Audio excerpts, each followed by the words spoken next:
A very good evening. You tuned into UBC TV. Welcome to News Tonight. It's me, Michael Jordan Lukomwa, with Elizabeth Nakakoni this Tuesday, the 20th of April 2021. We'll have a look at the top stories before we move on. We'll have the top stories later on. But to start with, Speaker of Parliament Rebecca Kadaga has directed the Committee on Finance to review the performance of Emyoga funds. This follows legislators' concerns over unclear channels and requirements involved in accessing these funds. The Emyoga Fund disbursement has raised concern among the public, despite government allocating 260 billion shillings to benefit 19 groups in every constituency. According to the breakdown, each group is entitled to 30 million shillings and an allocation of 500 million shillings is set aside for each constituency. Kinkizi West legislator Paul Kaberuka told Parliament that Kinkizi West constituency youth must produce collateral and subscription fee before accessing the fund. 2,500 members supposed to share 30 million. This attracted debate among the members, calling for a complete review of the entire project. It is very unfortunate. We need to really concretize some of this program for our people to benefit better. Let the government come out with a clear message. What is the yoga? So that it will be fair. But State Minister for Finance David Bahati denied the allegations and promised to follow up the matter. This money is not for sharing. This money is working capital for groups who want to improve their household incomes. And it's not supposed to have collateral. A group is enough collateral for that money. And therefore we are sending a message from this house, and after here, we'll be able to communicate to all commercial officers and microfinance support centers in our region that no collateral should be asked for this money. This money, if used very well, can actually improve the household income of our communities. And therefore, Madam Speaker, through here, I would like to want members of this House to support this program. Where there are weaknesses, let us address them, because we are the ones who appropriated this money. 260 billion was appropriated by this House. So I'm giving it to the Committee on Finance. Soon after the end of this, we continue meeting over that issue so that we can listen to all the problems and then resolve it. Government launched the Emyoga Fund in 2019 to transform Ugandan households from subsistence to market-oriented production. Over 6,300 SACCOs have registered with the Microfinance Support Center, MSC, to access the funds. At least 184,870 billion shillings out of the 260 billion has been disbursed.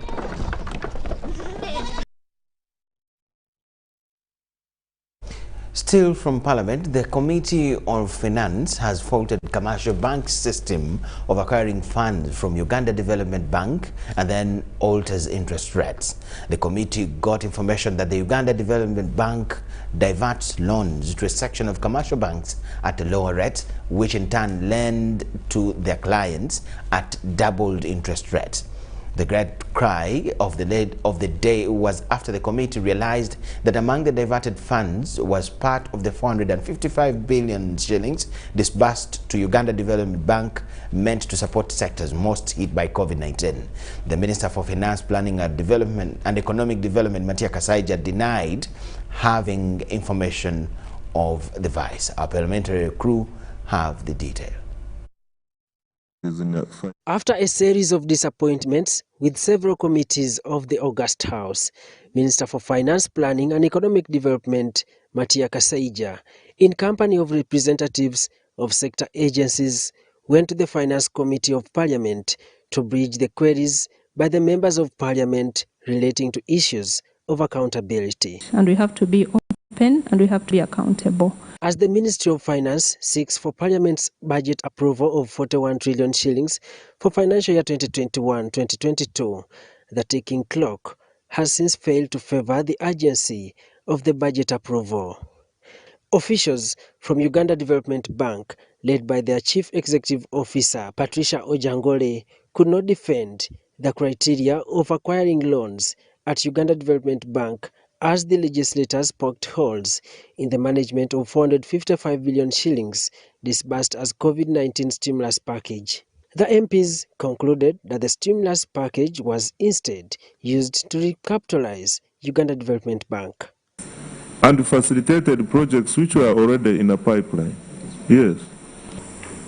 I've been thinking that maybe the misconception or misunderstanding of this funding comes from the name package. Because, when you call it stimulus package, I think that the expectation is it should be some maybe bailout or some grant, and I think that is what was expected. And so now you find that the way we are deploying the money is not meeting a lot of expectations. The members of parliament learnt of what they described as influence by the finance ministry after another memorandum of understanding was penned between Uganda Development Bank and Minister of Finance Planning and Economic Development to manage the disbursed COVID-19 stimulus funds. Yet initially, it was Uganda Development Bank to take overall charge of the funds. But the point we have picked is, in special circumstances, for one reason or the other, someone may benefit from a UDB loan. Patricia Ojangoli, the UDBL CEO, has also refuted media reports that construction of Akamwesi complex along Gayaza Road is part of a borrowing from the COVID-19 recovery budget. Ms. Patricia, however, did not deny having business with the owner of Akamwesi Mall. Like I said, we motivated for this project as a social infrastructure project in terms of improving the status or economics status of people that live that side. And in addition to that, the project... their status how? Is it a charity? No. You just don't go there as a UDB and without the government of Uganda and borrow the money. It is the government of Uganda that has set you up to do that and says you can also borrow and do business. So funding Akamwezi, if it was without the criteria, it was wrong. The disappointment at the committee meeting was fueled further after Post-Bank officials informed the members of parliament that they secured part of the COVID-19 recovery funds share in form of loan from Uganda Development Bank at an interest rate of 10% and lending to their clients at 20%. This further irked the legislators after Minister Matia Kasaija denied information of the vice. I think to me That is the issue. Why can't, and UDB is just lending to Post Bank government money. maybe let me ask, since the chief is here, why? I don't know why. If money, if you came and picked money from UDB at 10%, why should you go and lend it at 20%? Maybe let them answer. It is purely the cost of doing business. We have to pay salaries, we have to maintain technology infrastructure, we have to... But I hope, Minister, have taken note. Let's monitor the not activities. take a lot of time on this. That's why You should restrict UDB from doing that, because it defeats the intention. Maybe that is an area to consider for improvement, so that the money can come direct to Post Bank. Daniel Mugoya, UBC News. Daniel Mugoya reporting from Parliament. Media practitioners in Bukedi and Elgon sub-region have bewailed poor working conditions, which in the end affect professionalism. These and other concerns were raised to the Minister for ICT and National Guidance, Judith Nabakoba, during her visit to the region. Nabakoba's 4-day working tour in eastern Uganda saw her interact with the media fraternity. At Tororo District Headquarters, the Minister for ICT convened with the Bukedi Sub-Region Media Association leaders. In COVID, you did a wonderful job. You kept the public informed. And that's why probably we managed even to contain the pandemic. Top on the agenda was the post-election role of media. We want you to be our ambassadors. Teach the Wananchi. Give them the information. They may not know. We assume they know, but at times they may not know what government has in stock for them. But if we tell them that government is doing this, government has this, and these are the channels of participating and involving yourselves in these programs, that's when we can have feedback and probably an impact created. The little attention and awareness of government projects by the regional media topped the minister's communication. However, their responses were also worth noting down. That at times they call us as government people to appear for the 1 hour which is given to us a week. Then we fail to utilize the 1 hour. You'll find that some of these media houses do not have capacity. Even those that have capacity are profit driven. They do not undertake capacity building. Even come in an organized manner to benefit from government programs, but you never see any. Now, what do we end up doing? We end up criticizing the ones which are there because we have failed to benefit from them all. Because now we have applied, we have bought, we failed to get. We start speaking against it, how it is bad, how it is not helping. The engagement was attended by, among others, the resident District Commissioner Tororo District, the LOC5 chairperson, and the District Police Commander. Another media engagement was that of Elgon region in Mbale City. But now elections are done. How do we refocus and reposition ourselves? Here, accountability for the 1 hour government free airtime space on all media channels dominated the debate. Media houses here in Mbale are almost denying us the 1 hour which we were supposed to get a week as government. Please. We request you to honor that 1 hour. For Elgon FM, we have airtime, government airtime. That 1 hour is there every Thursday from 7 to 8 p.m. But you have a scenario where someone will commit themselves and they're going to come for that talk show and you're ready. And the next time you call the guys, the phones are off or tells you I've got an emergency. Speaker after speaker continued blaming government officials for turning down talk show invitations. During the time of campaigns, people could be polite. Find this person have sent a member, the other one have sent a member. I take with government and the politicians are the ones who are sent. So we don't know who's organizing. And even the person who are coming, sometimes when they come, they ask you what are we going to talk about? Yes, they have come to talk about government programs. Working under fruitless and subversive conditions was raised as a major hindrance to the effective flow of information in the Elgon sub-region. The resident city commissioner Mbale, the deputy managing director UBC, Morris Mugisha, was among the attendants of the Elgon ICT Media Dialogue. Robert Onyango, UBC News, Eastern Uganda. Buganda Kingdom Katikiro Charles Peter Maiga has advised parents to inculcate into their children proper cultural norms for a better Uganda. Maiga gave the advice during a meeting with leaders of persons with disability at Rulange Mengo. Leaders of persons living with disabilities from Buddu County in Masaka district have brought their contribution towards developing Buganda in a campaign known as Luwalo Lwaffe. Katikiro Charles Peter Maiga also took a swipe at those who underlook persons living with disabilities.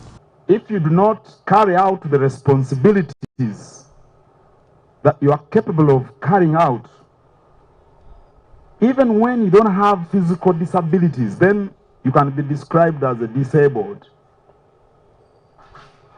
Some people are normal in the physical sense, but they don't rise up in the morning to go and work. Others can see, they've got normal sight, they can hear with their ears, but they disregard the messages that would help them. He warns people who misuse social media and advises them to get information from recognized sources. To spread rumors which are baseless, and messages that are related to development are ignored by these people who have got normal hearing capabilities, they've got proper sight. Now, in my opinion, those people are disabled. Minister for Local Government in Buganda Kingdom, Christopher Bwanika, says despite COVID-19 pandemic that affected many people, there is still resolve to develop Buganda. Kitukakatako okulondamu emikutu emituufu ne tugoberera amawulire amatuufu era n'okwewala emikutu egitukyamya tuleme kuva ku mulamwa gwa kutwala Buganda ku ntikko. Jude Muleke, the Buddu County Pokino, lauded the Katikiro for his tireless efforts to defend Buganda's image. Waliwo ensanafu ezibadde zitandise okuzinda ennyumba. Tukwebaza oziyiyeemu evvu. Tusaba n'ekibondo ekiri oyiwewo olunyata. Ensanafu ezo zisobole okugenda. Over 11 million shillings has already been contributed by different counties in Buddu towards developing Buganda Kingdom. Sebira Andrew compiled this report. Government of Uganda is to consider banning of imported food used to feed refugees in Uganda by the World Food Programme. Minister for Relief, Disaster Preparedness and Refugees Hilary Onek says that Uganda has more and high-quality food which can feed all the refugees in the country, thereby urging the World Food Programme and other agencies to support the Buy Uganda, Build Uganda initiative. I want to totally disagree with you. All these Ugandans you see, including me, tall as I am, I'm eating our food here. I haven't died. These people are coming to our country. Do we have to import food to feed them when we have our own food? If they don't want to eat our food, let them go where the other food is. Minister for Relief, Disaster Preparedness and Refugees, Hilary Onek, is to put into consideration the banning and importation of food used to feed refugees in the country by World Food Programme. In his defense, Mr. Onek says the country is well off in agriculture and capable of producing good quality food to feed the refugees. I will discuss this with my cabinet colleagues, and we are going to cause no procurement of food from outside Uganda by the World Food Programme. Let the money remain here. Our farmers have there are a lot of food around here. Cereals are there, and so I don't see the reason why we, the Kenyans, our farmers smuggle food like maize and so on to Kenya, and Kenya process, then the World Food Programme goes and buy from Kenya and bring it back to Uganda. Why do you do that? The UN Resident Coordinator, Rosa Malango, attributes importation of food by the UN World Food Programme to research carried out by the organization that indicates poor harvest handling by Ugandan farmers. So we launched the country dialogues on food systems in Uganda last Friday. One of the issues to tackle there, Honorable Minister, is the issue of the poor quality of post-harvest handling. This is the only reason why, despite investing for several years, we have not been able to purchase locally in Uganda. If you think quality is not good, you bring equipment to test the food here locally. So I think I don't accept this excuse of quality. Our quality is excellent, and that's what has fed us, and we have grown up to now. Thank you. So it's not that we're not buying. We're buying, but we're not maybe buying at the scale that you would want. Just to reiterate, just this past week, we launched a program in Karamoja called Karamoja Feeds Karamoja. Meanwhile, the government of Japan has contributed 36 billion shillings to Uganda through 8 agencies in supporting refugees. The contribution is to mitigate impacts of COVID-19 on refugees, promote their livelihood and healthcare, among others. This year, the government of Japan decided to make another contribution of approximately $9.8 million US, which is approximately 36 billion Uganda shillings. Therefore, the 2021 contribution has been made with a specific focus on mitigating the impacts of the COVID-19 to the vulnerable population, including refugees, host community members, women and children in Uganda. Having already a big number of refugees in the country, the government of Uganda is currently not registering more refugees, although they still show up in different refugee settlements. Lydia Chomkama, UBC News. Christian Life Church Pastor Jackson Senyonga has refuted allegations by fellow pastors in Greater Luweero that he embezzled money given to them by President Yoweri Museveni. The pastors allege that the money swindled was for construction of permanent structures of their churches in the Greater Luweero region.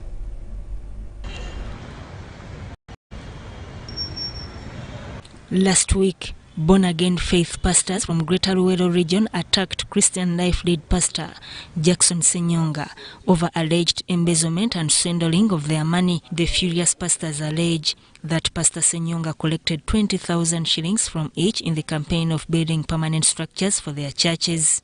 Since it is a matter of national interest, we will request that they actually be handled from the CID headquarters in Kibuli or from the police headquarters, depending on where it is convenient for them.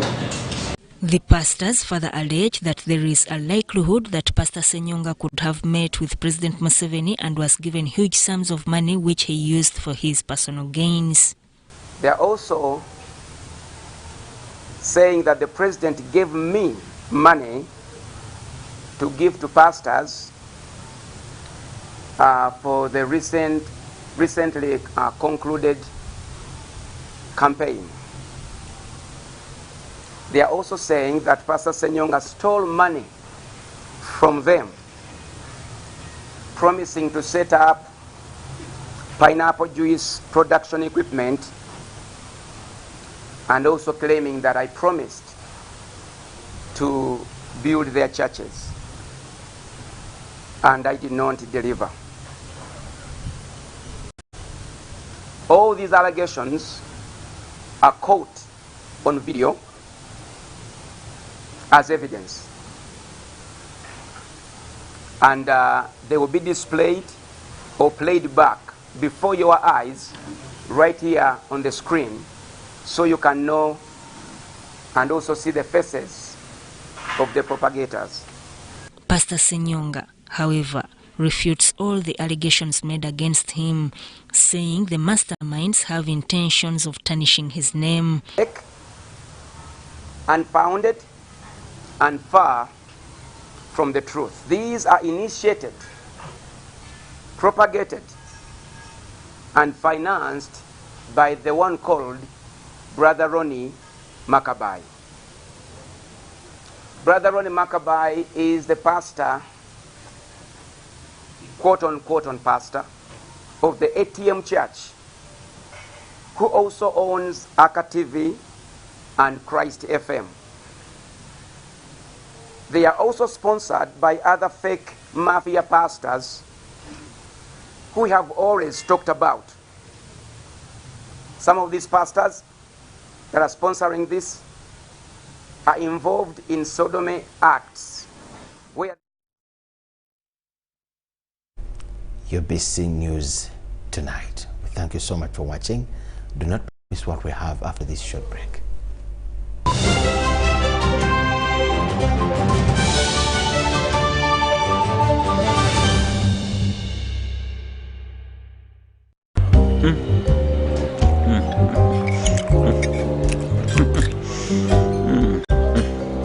Wait.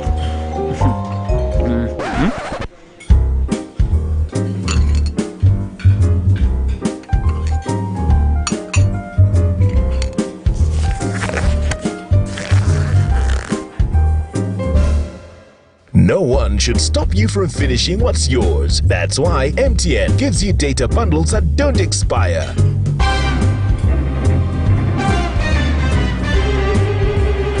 Load MTN Freedom Bundles using My MTN app and enjoy the freedom to finish your data bundles. MTN.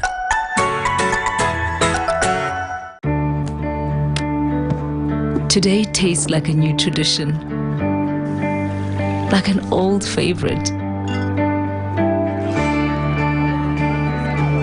Tastes like all hands on deck and all eyes on the prize. Today tastes like a piece of the action. And it never tasted this good.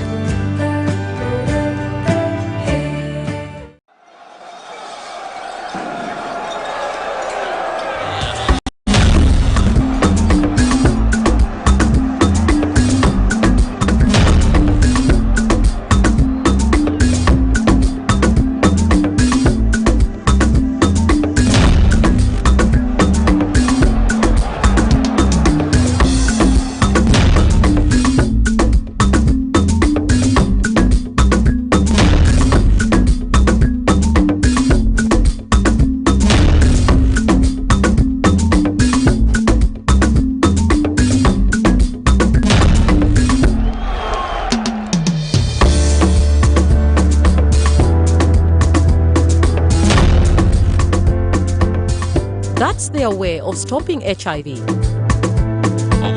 What about you?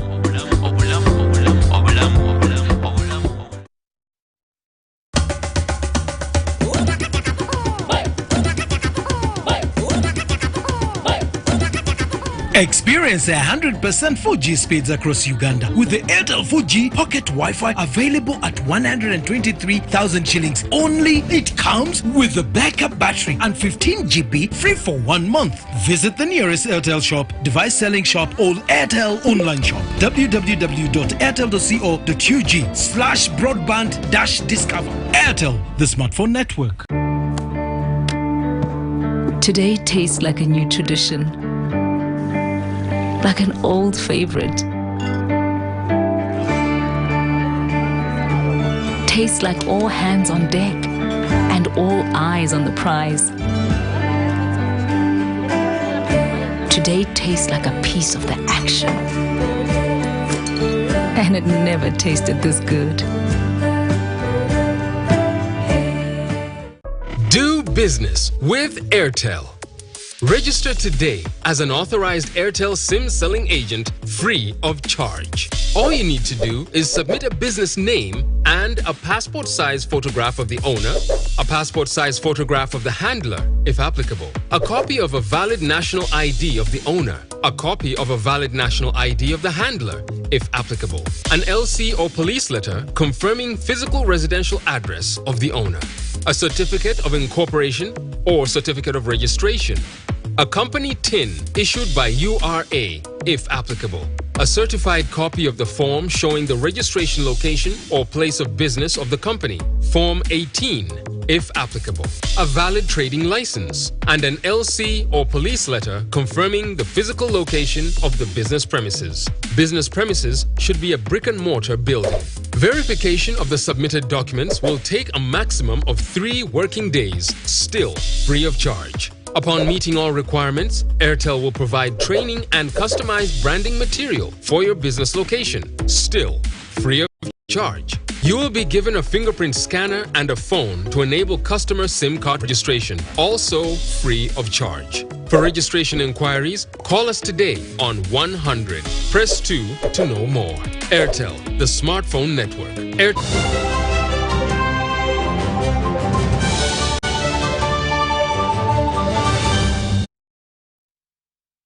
UBC News Tonight, welcome back from the break. Chad's President Idris Deby has died of injuries following clashes with rebels in the north of the country at the weekend, the army has declared. The announcement came a day after provisional election results projected he would win a 6th term in office. The government and parliament have been dissolved. A curfew has also been imposed and the borders have been shut. Deby, aged 68, spent more than 3 decades in power and was one of Africa's longest-serving leaders. An army officer by training, he came to power in 1990 through an armed uprising. He was a long-time ally of France and other Western powers in the battle against jihadist groups in the Sahel region of Africa. He breathed his last defending his sovereign nation on the battlefield, an army general said on TV Tuesday.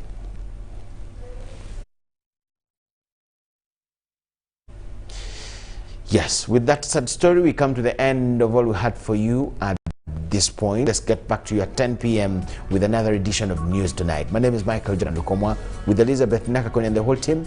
Enjoy the evening. Let's get back to you at 10 p.m.